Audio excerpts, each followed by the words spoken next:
அனைவருக்கும் வணக்கம். இன்னைக்கு ஹிந்து நியூஸ் பேப்பர்ல என்ன இம்பார்ட்டன்ட் நியூஸஸ் இருக்கு அப்படின்னு சொல்லி பார்ப்போம். ஸோ முதல்ல வந்து பார்த்தீங்கன்னா, chief minister unveils portrait of Periyar at Oxford University அப்படின்னு சொல்லி குடுத்துருக்காங்க. சரியா? ஸோ ஆக்ஸ்ஃபோர்ட் யூனிவர்சிட்டியோட கேம்பஸ்ல நம்ப பெரியார் அவர்களுடைய உருவச்சிலைய வந்து நம்ம முதலமைச்சர் வந்து திறந்து வச்சிருக்கிறார். ஸோ அதுதான் இங்க குடுத்துருக்காங்க. ஸோ திறந்து வச்சதும் இல்லாம வேற என்ன பண்ணியிருக்காங்க அப்படின்னு சொல்லி பார்த்தீங்கன்னா, 2 புத்தகங்களையும் வந்து ரிலீஸ் பண்ணியிருக்காங்க. சரியா? ஸோ என்ன புத்தகங்கள் அப்படின்னு சொல்லி பார்த்தீங்கன்னா, the Cambridge companion to Periyar, a book edited by A R. Venkatachalapathy and Karthik Ram Manoharan அப்படின்னு சொல்லி குடுத்துருக்காங்க. ஓகேவா? ஸோ இந்த book the Cambridge companion to Periyar அப்படின்னு சொல்லி குடுத்துருக்காங்க. ஓகேவா? ஸோ இந்த புக்க வந்து ஏ.ஆர். வெங்கடாச்சலபதி அவர்களும், கார்த்திக் ராம் மனோகரன் அவர்களும் வந்து சேர்ந்து எடிட் பண்ணியிருக்காங்க. அத பப்ளிஷ் பண்ணது யாருன்னா, கேம்பிரிட்ஜ் யூனிவர்சிட்டியோட பிரஸ் தான் அத பப்ளிஷ் பண்ணியிருக்காங்க. சரியா? அதே மாரி he also released the Cambridge companion to Periyar, அடுத்தது தி திராவிடியன் பாத்வே அப்படிங்கிற 2 புத்தகங்கள். 2 புத்தகங்களும் யார் எழுதுனாங்க, என்ன ஏது அப்படிங்கிறத நம்ம தெரிஞ்சு வச்சுக்கணும். ஓகேவா? அதே மாரி இதுதான் அந்த போர்ட்ரேட், இந்த உருவப்படத்தையும் வந்து நேத்து ஓப்பன் பண்ணியிருக்கிறார் நம்ம முதலமைச்சர். எங்க அப்படின்னா, ஆக்ஸ்ஃபோர்ட் யூனிவர்சிட்டில வந்து இத பண்ணியிருக்காங்க. சரியா?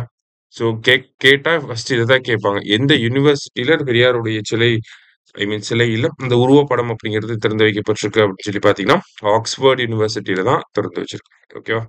ஸோ அதான் முதல் செய்தியில பார்க்குறோம். அடுத்ததா வந்து பார்த்தீங்கன்னா, நமக்கு ரீசென்ட்டா வந்து என்விரான்மென்ட் ஆடிட் ரூல்ஸ் 2025 அப்படிங்கிறத மத்திய அரசாங்கம் வெளியிட்டிருந்தாங்க. சரியா? Environment audit rules 2025. இதுல என்ன சொல்ல வராங்க அப்படின்னு சொல்லி பார்த்தீங்கன்னா, நமக்கு எப்படி சார்ட்டர்ட் அக்கவுண்டன்ட்ஸ் இருப்பாங்க, ஆடிட்டர்கள் இருக்காங்க இல்லையா? அதே மாதிரி புதுசா என்விரான்மென்டல் ஆடிட்டர்ஸ் அப்படின்னு சொல்லி ஒரு கிளாஸ வந்து உருவாக்க போறாங்க. ஓகேங்களா? Environmental auditors. ஸோ இப்ப பிரைவேட் கம்பெனிஸ் வந்து என்விரான்மென்டல் ஆடிட்டர்ஸ் அப்படின்னு சொல்லி சர்டிஃபிகேஷன் வாங்கிக்க முடியும். யாருகிட்ட இருந்துன்னா, மினிஸ்ட்ரி ஆஃப் என்விரான்மென்ட் கிட்ட இருந்து. இவங்க என்ன பண்ணுவாங்க அப்படின்னு சொல்லி பார்த்தீங்கன்னா, பெரிய பெரிய இண்டஸ்ட்ரீஸ், பெரிய பெரிய கம்பெனிஸ்லாம் அந்த என்விரான்மென்ட்க்கு ரிலேட்டடா இருக்கக்கூடிய விஷயங்கள, அந்த ரூல்ஸ் எல்லாம் கரெக்ட்டா ஃபாலோ பண்றாங்களா, இல்லையா அப்படிங்கிறத மதிப்பீடு செய்வாங்க. ஆடிட் பண்ணுவாங்க. சரியா? ஸோ அதுதான் இந்த என்விரான்மென்டல் ஆடிட்டர்ஸோட வேலையா இருக்கும். அரசாங்கத்தோடைய ஒரு வேலைய இந்த மாதிரி தனியார்கிட்ட நம்ம குடுக்க போறோம். இப்ப ஏன் அரசாங்கத்தினாலேயே பண்ண முடியாதா அப்படின்னு சொல்லி பார்த்தோம்னா, 3 முக்கியமான பிரச்சனைகள் இருக்கு அரசாங்கத்தினால பண்ண முடியாது அப்படிங்கிறதுக்காக. என்னென்ன பிரச்சனைகள் இருக்கு அப்படின்னா, ஃபர்ஸ்ட் மேன் பவர் இஷ்யூஸ் வந்து இருக்கு. சரிங்களா? போதுமான அளவு என்விரான்மென்ட் டிபார்ட்மென்ட்ல, அதுவும் இந்த மாரி என்விரான்மென்டல் ஆடிட்டிங் பண்ணக்கூடிய அளவுக்கு மேன் பவர் அப்படிங்கிறது இல்ல.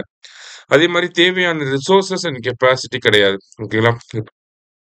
ஹியூமன் ரிசோர்ஸஸும் இல்ல அந்த இடத்துல. அதே மாதிரி பார்த்தீங்கன்னா, இருக்கக்கூடிய ஹியூமன் ரிசோர்ஸ்க்குமே அந்த கெப்பாசிட்டி அப்படிங்கிறது கிடையாது. என்விரான்மென்டல் ஆடிட்டிங் பண்ணோம்னா, அதுக்குன்னு நம்ம தனியா படிச்சிருக்கணும். அந்த விஷயங்கள் எல்லாமே தெரிஞ்சிருக்கணும். எக்ஸ்க்ளூசிவா அது மட்டும் தான் உங்களோட ஜாபாவே இருக்கணும். இல்லையா? ஸோ அந்த மாதிரியான விஷயங்கள் இல்லாம இருக்கிறது ஒரு முக்கியமான காரணம். அடுத்தது அதுக்கான இன்ஃப்ராஸ்ட்ரக்சரும் இல்ல நம்மகிட்ட. ஸோ இந்த மாதிரியான லிமிட்டேஷன்ஸ என்விரான்மென்ட் மினிஸ்ட்ரி ஃபேஸ் பண்றனால என்ன பண்ணியிருக்காங்கன்னா, என்விரான்மென்ட் ஆடிட் ரூல்ஸ் 2025 அப்படிங்கிறத கொண்டு வந்து, அதுல என்விரான்மென்டல் ஆடிட்டர்ஸ் அப்படிங்கிற ஒரு கிளாஸ வந்து உருவாக்கியிருக்காங்க. இவங்க எ கம்பெனிஸ், இண்டஸ்ட்ரீஸ் இவங்கலாம் என்விரான்மென்டல் ரெகுலேஷன்ஸ கரெக்ட்டா ஃபாலோ பண்றாங்க அப்படிங்கிற மாதிரியான விஷயங்கள மதிப்பீடு செஞ்சு ரிப்போர்ட்ட வந்து என்விரான்மென்ட் மினிஸ்ட்ரிக்கு வந்து சப்மிட் பண்ணுவாங்க. சரியா?